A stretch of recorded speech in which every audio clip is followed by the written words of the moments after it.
ঈদের ছুটি উপভোগ করতে দীর্ঘতম সমুদ্র সৈকত কক্সবাজার কুমিল্লার ম্যাজিক প্যারাডাইসে পর্যটকদের রয়েছে উপচে পড়া ভিড়।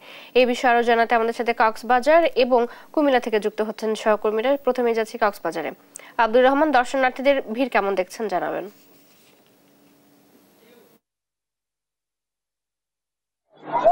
ধন্যবাদ চৈতি। যেমনটা সকাল থেকে জানাচ্ছিলাম, তীব্র তাপদাহর পরেও কক্সবাজারে হাজারো পর্যটক সমুদ্র সৈকতে তাদের পরিবারের প্রয়োজন নিয়ে সমুদ্র স্নানে মগ্ন রয়েছে এবং আশা করা পর্যটকরা জানাচ্ছেন সেটা হলো আজকে 2 লাখের বেশি পর্যটক কক্সবাজারে রয়েছে।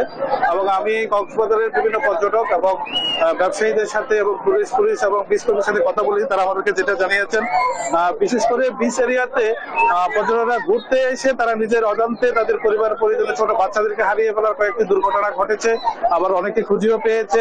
এছাড়ার বিষয়টা হলো যে কোনো অপ্রীতিকর ঘটনা এখনো পর্যন্ত ঘটে নাই।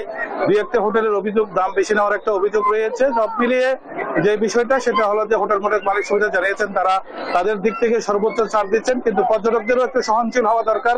তারা ঘুরতে এসে অনেক ধরনের অপ্রীতিকর ঘটনা এবং আপনি যেটা বলছিলেন আমি একটা জানি রাখি, কুমিল্লার সকল বিনোদন কেন্দ্রগুলো আসলে জমার্থ শুরু হয়েছে, বিশেষ করে ম্যাজিক প্যারাডাইস রয়েছে কুমিল্লায়। এবং সেদিক থেকে বলি, কুমিল্লা আসলে প্রত্যেকটা যে যে স্থান রয়েছে আমরা দেখেছি ঈদ বিনোদন আসলে ম্যাজিক প্যারাডাইস তার মধ্যে তো অন্যতম। এবং কুমিল্লা সারা বাংলাদেশের মানুষ এখানে আসছেন এবং তারা সে আনন্দ উপভোগ করছে। তীব্র তাপদাহের মাঝেও আসলে ঈদের ছুটিতে সকল পরিবার প্রয়োজনে এখানে আসছেন। আসলে আমি এখন একটু কথা বলার চেষ্টা করি ম্যাজিক প্যারাডাইস সিইওর সাথে। আপনি আসলে কি ধরনের ব্যবস্থা রেখেছেন এবং মানুষের জন্য কি ধরনের সেবা দিচ্ছেন, নিরাপত্তাটা কেমন?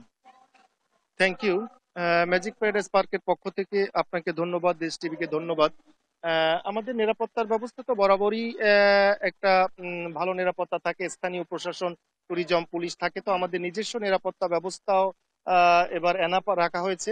এবং এবার বিশেষ আয়োজনের ভিতরে 5 দিন ব্যাপী বর্ণাঢ্য সাংস্কৃতিক উৎসব, যেমন আপনার ডান্স শো, ডিজে এবং অন্য অ্যাক্টিভিটিস তো আমাদের বরাবরের মতনই এবারও অবশ্যই আছে। এবার আলহামদুলিল্লাহ দর্শনার্থীদের রেসপন্সও ভালো।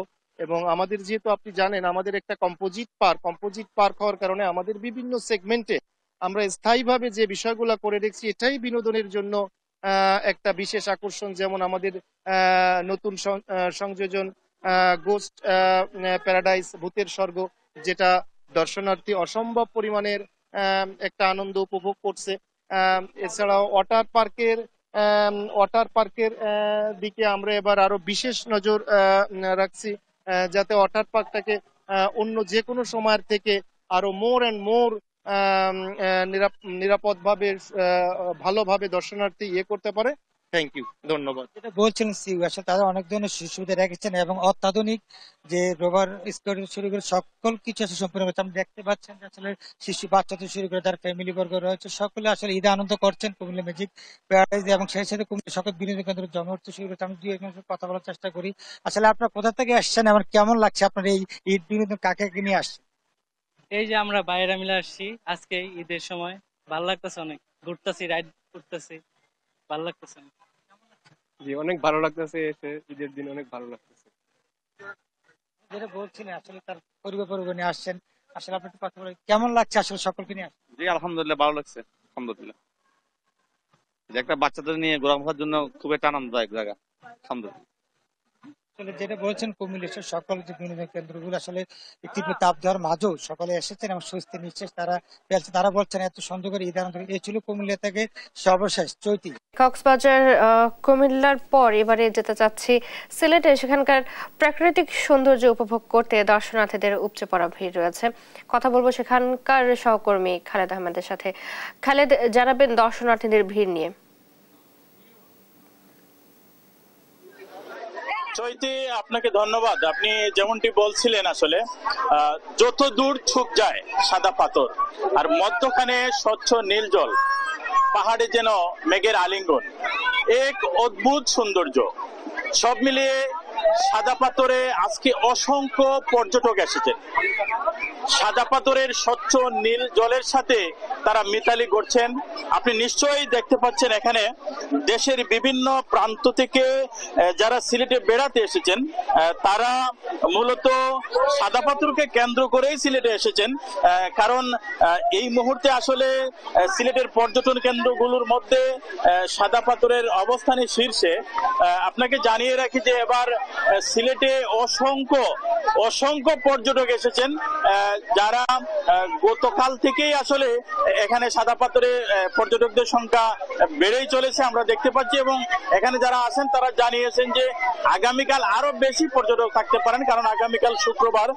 সব মিলিয়ে বলা যায় যে এবারে পর্যটন সংস্থারা যেমনটি জানিয়েছিলেন যে সিলেটে 15 লক্ষাধিক পর্যটক আসবেন, সেখানে আসলে মনে হচ্ছে যে এই সংখ্যাটাও ছাড়িয়ে যেতে পারে। আর এবারের এই ঈদুল ফিতরের লম্বা ছুটিতে এই পর্যটকদের ঢল নামায় সিলেটের পর্যটন সংশ্লিষ্টরা আসলে আশার আলো দেখছেন। তারা বলছে যে অন্যবারের চেয়ে এবারে পর্যটন খাতে তারা আশানুরূপ ফলাফল পাবেন, তাদের যে টার্গেটটি ছিল সেটা তারা পূরণ করতে পারবেন। দর্শকদের জানিয়ে রাখতে চাই যে যারা সাদা পাথরে ঘুরতে আসেন তারা কিন্তু খুব তাড়াতাড়ি সিলেট শহর থেকে একদম কাছাকাছি থাকায় তারা খুব দ্রুত এখানে চলে আসতে পারেন এবং যোগাযোগ ব্যবস্থাটাও উন্নত থাকায় এখানে যারা ঘুরতে আসেন তারা স্বাচ্ছন্দ্যেই কিন্তু সাদা পাথরে আসেন। তো সাদা পাথর থেকে এই স্বচ্ছ নীল জলের সাথে এই পর্যটকদের এই মিলন সেটি নিয়ে এই ছিল আমার কাছে সর্বশেষ চৈতি। খালেদ, ধন্যবাদ আপনাকে।